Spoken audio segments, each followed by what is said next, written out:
So, if you are a conservative investor, chances are that you have limited options to invest and grow your money. But as always, the ET Money Show has your back. Today, we will tell you the top 3 investing ideas that you, as a conservative investor, can make use of. So, for that, let's bring on board Santosh Navlani, CEO, ET Money, and take the discussion forward. Santosh, good evening. Welcome to the show.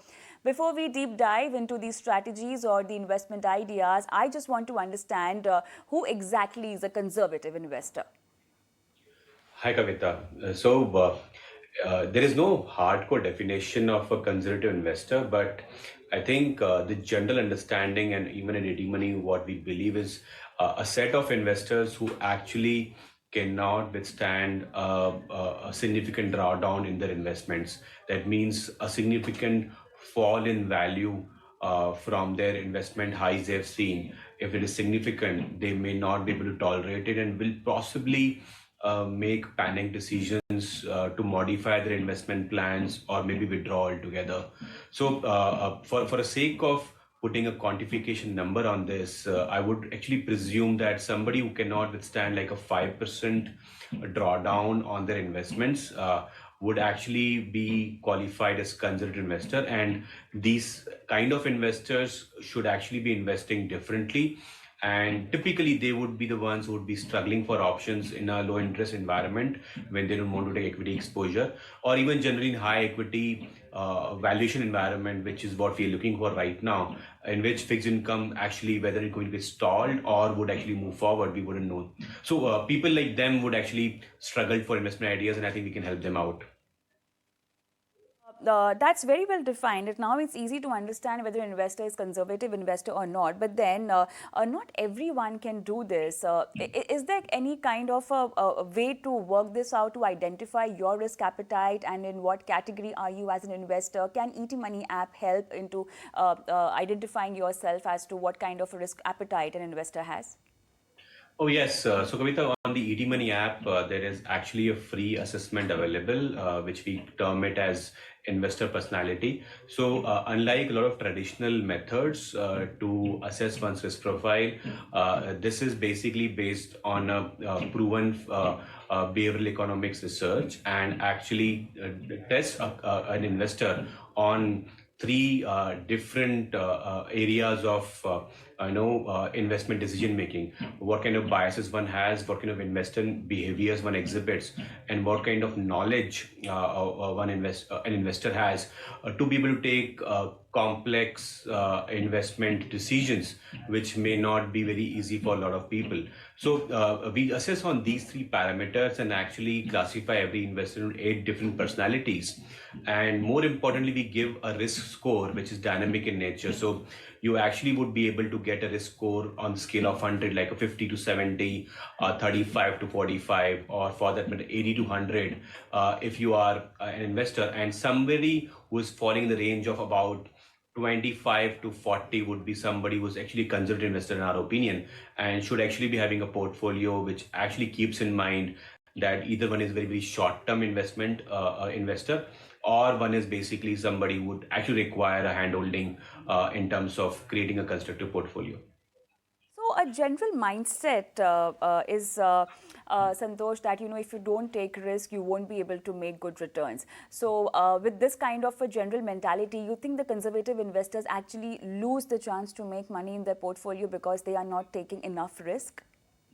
I wouldn't necessarily say so, Kavita, because no, generally the belief is high risk equals high returns and low risk equals low returns. That's not how the investment world actually behaves for investor.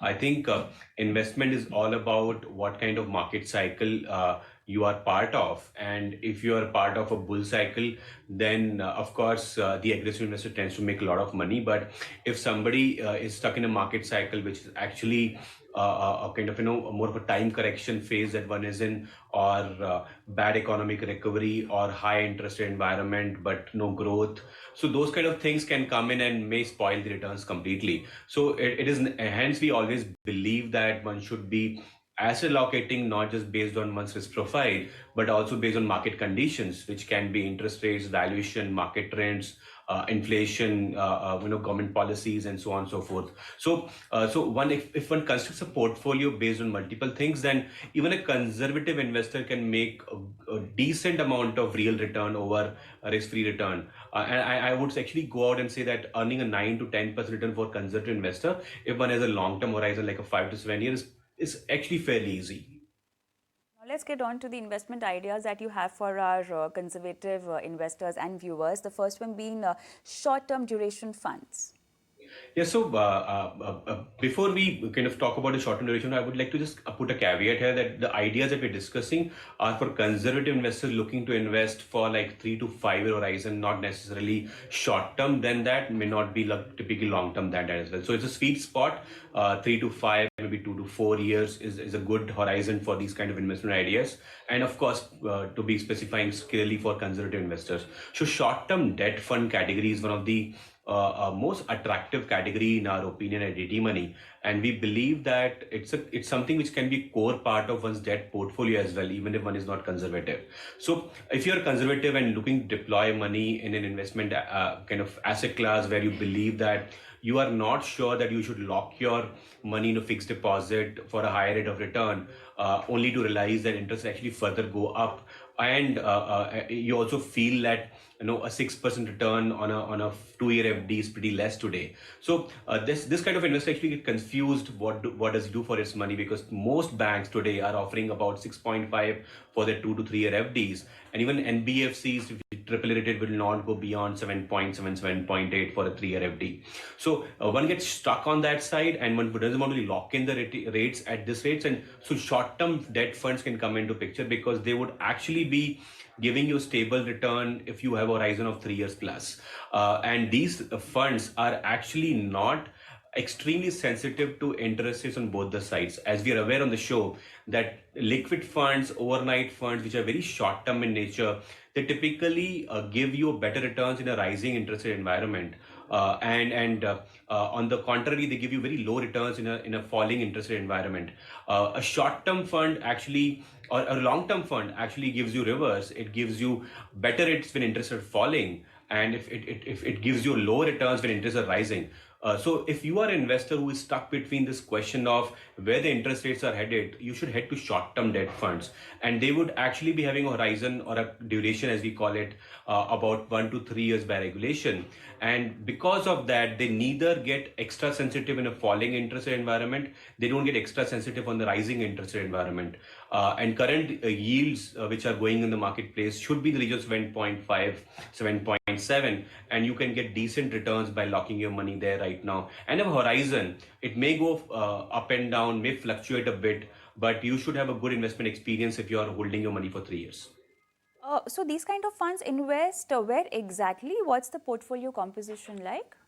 So, as per SEBI's classification and categorization, Kavita, these funds actually invest in short-term debt securities, which have kind of a residual duration, if I were to put it in simplistic terms, of 1 to 3 years when the fund manager invests money in that. So, at any point of time, the average duration or average maturity in the portfolio will be about 1 to 3 years. In today's market, most of the funds are actually having a duration of about 2 years.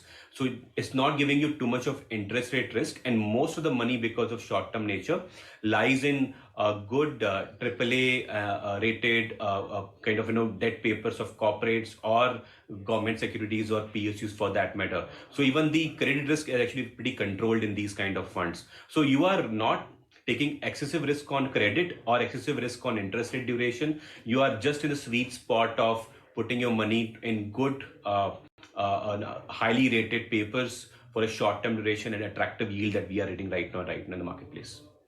This is a pure debt investment that conservative investors can actually look for. But then, do we have something where there is a minimum equity exposure just to balance it out and also not very risky and volatile as an investment instrument? Yeah, so short-term debt fund actually would cap your return typically at a fixed income plus kind of level. Typically, these funds don't tend to give you more than 8.5% return in the long run. And if you believe that you are somebody who can take slightly more risk, being a conservative investor for a long-term investments like 3 to 5 years, I think conservative debt funds or conservative hybrid funds actually fit in the kind of build pretty well here. And if so over here there are two kind of funds, not just one. One is kind of a hybrid fund, low risk, which puts money in kind of in a format where they're classified as equity savings fund. And another kind of fund actually puts in a way almost similar investment strategy, and is called conservative hybrid fund. We can kind of discuss both of them together so that we understand things like slightly more in a comparative fashion. So conservative hybrid debt category actually puts money in a way that at any point of time, not more than 25% of your money is in equities and balance remains in debt. So that means that you are always capping your risk in the portfolio to a maximum level of 25%, and the rest of the 75% gives you kind of stable income. And when you invest for 3 years, these are classified as debt investments. So if you invest for 3 years and withdraw money after 3 years, you actually are taxed at debt kind of returns, which means that you actually get an indexation benefit on investment principal value, which means that you actually can kind of index your gains completely at the rate of inflation, and pay a very low amount of tax of 20% on the indexed gains. And if you are somebody who is actually want a flexibility to withdraw money in say 2 years, 2.5 years, and don't want to wait for 3 years, in that case you should go for equity savings fund.